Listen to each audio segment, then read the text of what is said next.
Ассаламу алейкум ва рахматуллахи ва баракатух. Гыйлем, уйлап карагыз. Бала туу менен ул эсә дә белмәй, ашай да белмәй, инстинкттардан тыш инде. Түштегенә имә белә, әмма калак тота да белмәй, атлай да белмәй, һөйләшә дә белмәй, аралаша да белмәй. Һәм дә бөтен балалар шулай итеп туа. Ниндидер бер күбрәк иҗтиһад кылган, күбрәк тырышарак бала, тырыш бала, тырыш укучы югары кимәлләргә күтәрелә. Кемдер гыйлем әһеле булып китә, күп укый торгас. Кем укымай, шул гыйлемһез булып, насаррак эштә, кыен җирдәрдә йөри, кәрәкмәгән эшләрдә. Кем гыйлемлерәк, ул күбрәк мәнфәгать килтерә. Шуның өчен кеше күбрәк укыган һайын, күбрәк гыйлем алган һайын, уның файдаһы ла күбрәк. Һәм дә Мифтахиддин Акмулла әйтә, гыйлемлеләр күктә осыр, һыуда йөзер ди. Ысынлап та, гыйлемле генә безнең галимдарыбыз безгә самолеттар бүләк итте, безгә автомобильләр бүләк итте, безгә яхшы медицина бүләк итә. Һәм дә инде бөтен безнең уратып алган әйберләр гыйлемле осталарның кулларыннан, гыйлемле галимдарның, гыйлемле инженерларның эшләгән эшләренең нәтиҗәһе, һөҗүмтәһе. Шуның өчен гыйлем алуның файдаһы бик әһәмиятле. Дини гыйлемгә килгәндә, кардәшләр, безгә был моны дөньяви гыйлем турында һөйләштек. Дөньяның рәхәтлеген алырга, дөньяның мәнфәгатен. Әмма һөйләһәк әгәр дә Аллаһ Тәгалә алдында дәрәҗәне күтәргән гыйлем турында.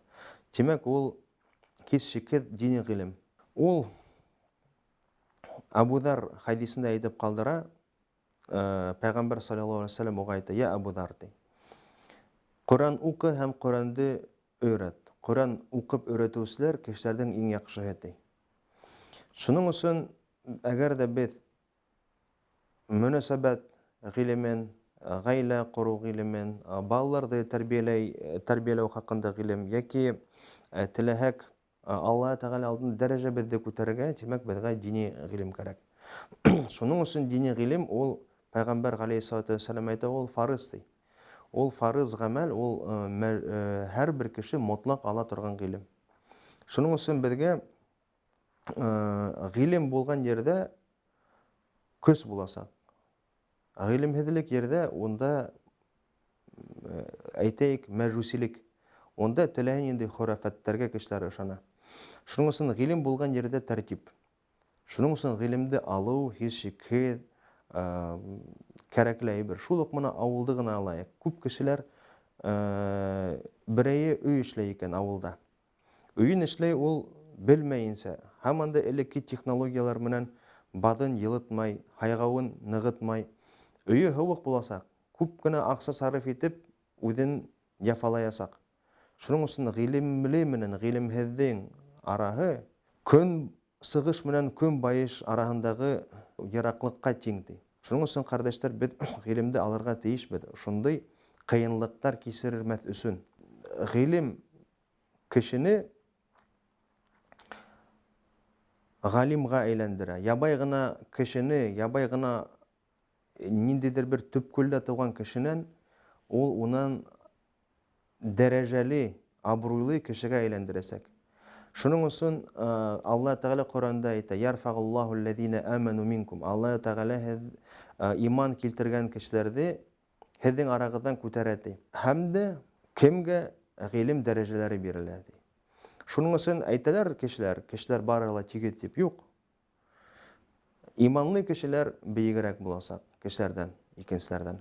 Гыйлемле кешеләр кешеләрдән бигрәк. Аллаһ Тәгалә тагыла әйтә: "Тигезмени аллазина я'ламуна валлазина ла я'ламун". Белгәндәр менән белмәгәндәр тигез буласакмыни? Әлбәттә, тигез булмаячак. Гыйлемле кешенең өстенлеге күзгә күренеп тора. Уны һич шиксез исбатланган өстенлек. Һәм дә Аллаһ Тәгаләнән куркасак, тик гыйлемлеләр генә, ди.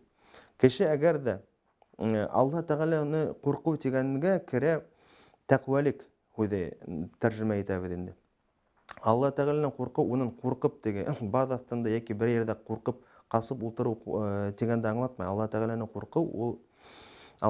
курку ул уны ярату, һөю, ихтирам бирү, уны хөрмәт итү, уның кушкан әмерләрен эшләү, тыйган әйберләрдән тыелу. Моны Алла Тәгаләнән курку тәкъваликтең мәгънәһе. Һәм дә тәкъвали кешеләр улар шулар гына, кемдер гыйлем әһле ди. Шуның өчен кардәшләр, гыйлемһез кеше бүгенге көндә әйтәләр бит инде моны Алла бабай башыңа хуга таш бәрә дип. Менә шул гыйлемһез кешенең һүзләре инде. Яки гыйлемһез кешенең һүзе караңгыла харам исемлекләрдә эсәйек, Алла Тәгалә күрмәй бит ул. Алла бабай дип. Ул моны гыйлемһез кешенең һүзләре. Әмма аңларга тиеш, әгәр дә бу дөньяны барлыкка килтергән, һәрбер әйбердең, һәрбер күзәнәктең эшен контрольдә тоткан Мәлик Алла Тәгалә был әйберләргә көсө итә икән, кешенең кайда барганын, караңгыламы, яктыламы икәнен генә күрә. Шуның өчен гыйлемле генә кеше буны аңлай ала. Һәм гыйлемле аңлаган кеше Алла Тәгаләне яхшы, матур сифатта гыйбадәт кылачак. Һәм дә төрле икенче хурафаттарга, икенче мәҗүсилек элементларына ышанмаячак. Ул ысын мусламан булачак. Тәүхидле, Алла Тәгаләнең берлеген таныган колы булып китә. Шуның өчен гыйлем алу ул моны кардәшләр мусламандың иң беренче фарыз эше.